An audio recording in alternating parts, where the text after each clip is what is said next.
নমস্কাৰ, মোৰ ইউটিউব চেনেললৈ আপোনালোকক সকলোকে স্বাগতম জনাইছোঁ। আজি মই বনাবলৈ লৈছোঁ লোকেল মুৰ্গীৰ লগত বাদামৰ ৰেচিপি। আমাক লাগিব মাংস 250 গ্ৰাম মান আৰু লৈছোঁ আলু দুটা কাটি। মছলা লাগিব আমাক জিৰা, মিট মছলা, গৰম মছলা, ধনিয়া, ৰেড চিলি পাউডাৰ আৰু লৈছোঁ হালধি পাউডাৰ। আৰু আলু দুটা কাটি লৈছোঁ আৰু লৈছোঁ অলপ নিমখ আৰু বিলাহী পেষ্ট বনাই লৈছোঁ আৰু এয়া লৈছোঁ বাদামৰ পেষ্ট আৰু লৈছোঁ পিঁয়াজ দুটা কাটি, আদা আৰু নহৰু থেতেলিয়াই লৈছোঁ, অলপ লৈছোঁ কেঁচা জলকীয়া আৰু লৈছোঁ এয়া ধনিয়া। আমাৰ কেৰাহীত তেল গৰম হৈ গৈছে। মই এতিয়া দি দিম পিঁয়াজ।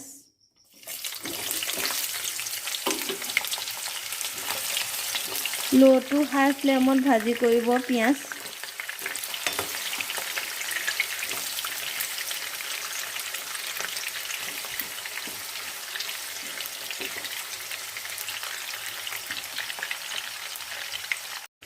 আমাৰ পিঁয়াজ ৰঙচুৱা হৈ গৈছে। এতিয়া মই দি দিম আদা আৰু নহৰু পেষ্ট।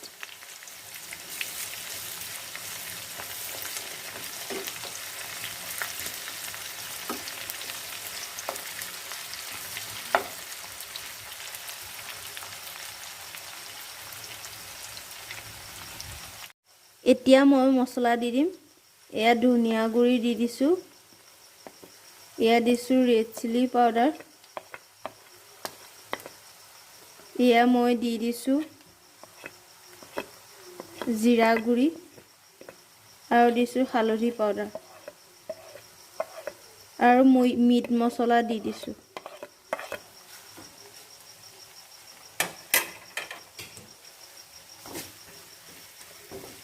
অলপ টাইম ভাজি কৰি থাকিম।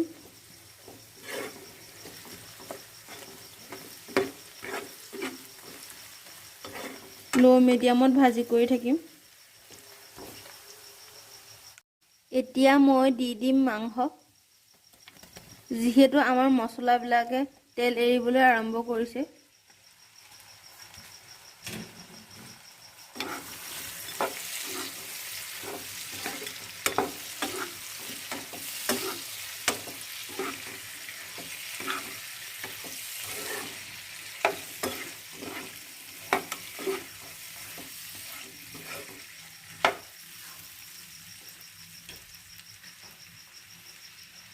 এতিয়া মই দি দিছোঁ নিমখ। নিমখ দিয়াৰ পাছত অলপ টাইম লো মিডিয়ামত ভাজি কৰি থাকিম। মাংসখিনিৰ পৰা তেল এৰিবলৈ আৰম্ভ কৰিছে। এতিয়া মই দি দিম বাদামৰ পেষ্ট।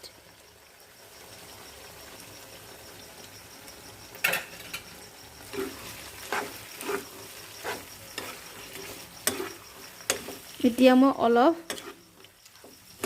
লো মিডিয়ামত ভাজি কৰি থাকিম, এনেদৰে লৰাই লৰাই।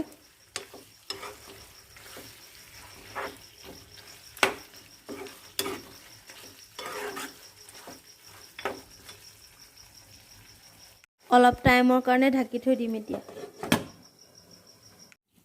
এতিয়া মই ঢাকোনটো খুলি দিছোঁ। এতিয়া গৰম মছলাবোৰ দি দিম। এতিয়া মই জালুকৰ গুড়ি অলপ ছটিয়াই দিছোঁ। মাংসত অকণমান জ্বলা নহ'লে খাই ভাল নালাগে, সেইটো কাৰণে জালুকৰ গুড়ি অলপ দি দিছোঁ জ্বলাৰ কাৰণে। আলু দি দিছোঁ।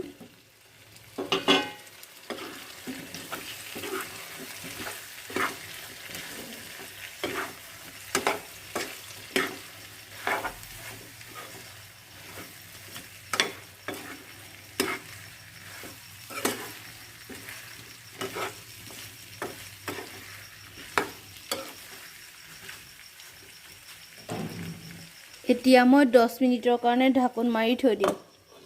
লো মিডিয়ামত থৈ দিম গেছটো। এতিয়া মই ঢাকোনটো খুলি দিছোঁ। কেঁচা জলকীয়া দি দিছোঁ।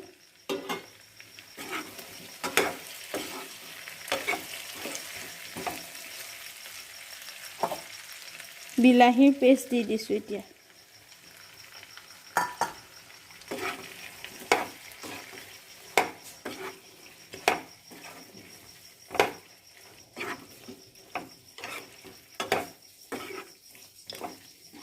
এতিয়া মই অলপ টাইম ভাজি কৰি থাকিম। এতিয়া মই গ্ৰেভিৰ কাৰণে পানী দি দিম। আপোনালোকেও আপোনালোকৰ পৰিমাণ অনুসৰি মানে কেনেকুৱাকৈ খাব, গ্ৰেভিটো কম বেছি পৰিমাণে কেনেকৈ খাব আপোনালোকেও তেনেকৈ দিব পানী।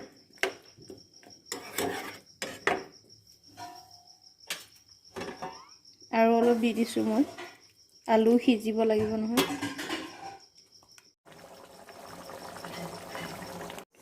আমাৰ মাংস হৈ গৈছে।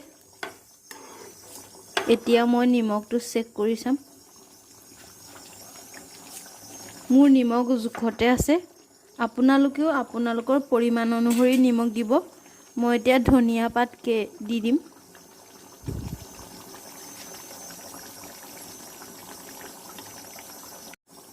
চব্জি হৈ গৈছে। এতিয়া মই গেছৰ ফ্লেমটো অফ কৰি দিম।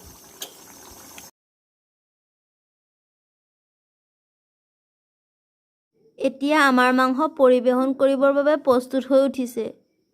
আপোনালোকে যদি মোৰ ভিডিঅ'টো চাই ভাল পালে তেতিয়াহ'লে লাইক কৰিব, শ্বেয়াৰ কৰিব আৰু ছাবস্ক্ৰাইব কৰিব আৰু বেল আইকনটো ক্লিক কৰিব। আপোনালোকেও এনেদৰে এদিন বনাই খাবচোন। যদি ভাল লাগে কমেণ্ট বক্সত জনাবলৈ নাপাহৰিব দেই।